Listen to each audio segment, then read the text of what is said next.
Hello, stupid children, and welcome to Classic Tales with Ahuizotl. I am your host, Ahuizotl. Today I will be reading Don't Break Into My House. I mean, Goldilocks and the Three Bears. I mean, Goldilocks and the Three Cat Minions, and me.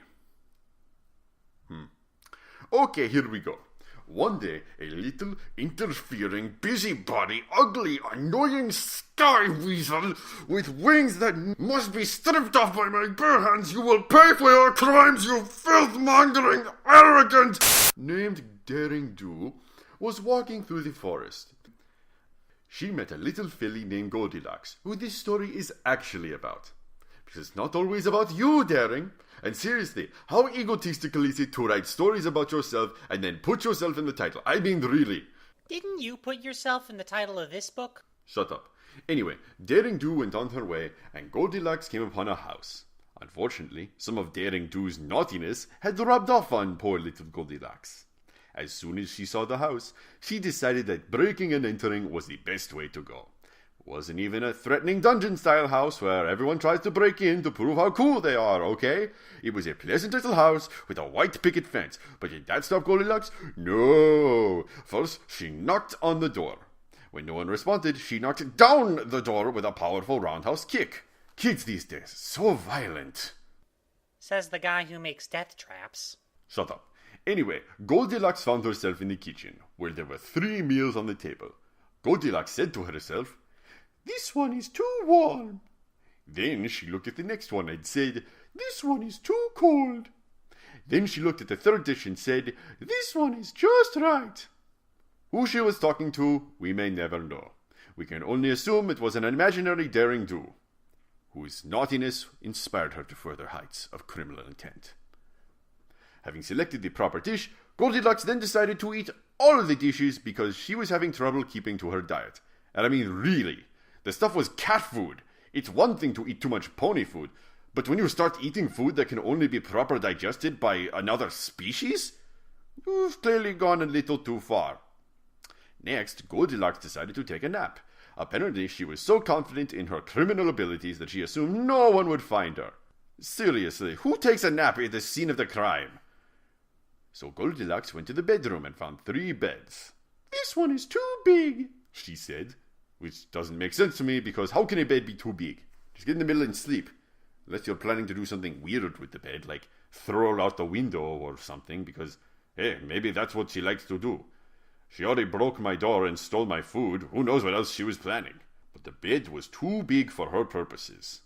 Then she saw the next bed and said, "This one is too small," because she was still talking to herself. She should probably see someone about that. That's most likely not a sign of mental stability. Finally, she looked at the last bed and said nothing, because at that point my intruder alarm started sounding full blast. Why didn't it go off before? It's a budget alarm, kid. It only covers medium-sized beds for some reason. Anyway, a team of highly trained ninjas burst down from the ceiling. Really? Well, no. I wish they had, but that wasn't in the budget. I could only afford ninjas for like 3.5 minutes one day before they were all hired off to work on a movie shoot. Anyway, what really happened was that I burst in what remained of my door and said, "Who broke my door, ate my food, and tracked mud onto my carpet?" Goldilocks was scared, and well, she should have been. But who should show up just then but Daring Do, who's always butting in stories like this. She said, "Attacking innocent little girl, eh, Ahuizotl?" And I wanted to explain to her that this was actually my house, and it was clearly cat food, except somebody ate all of the cat food because she had no self-control, and also she is an herbivore, so why was she even eating carnivore food? That's not healthy. Eesh. So instead we went straight to an epic fight scene. And then? Well, later that day I was playing Parcheesi. Hey, what happened to Daring Do? Something bad. Something very bad. Oh, hey, Ahui. Doing story time again? Can't you just leave me alone? So, anyway, let's just say that Goldilocks later got food poisoning from eating cat food. And the moral of the story is, don't break into other people's houses. Got it? Good. I don't think that's how the story normally goes. Tigers, get here!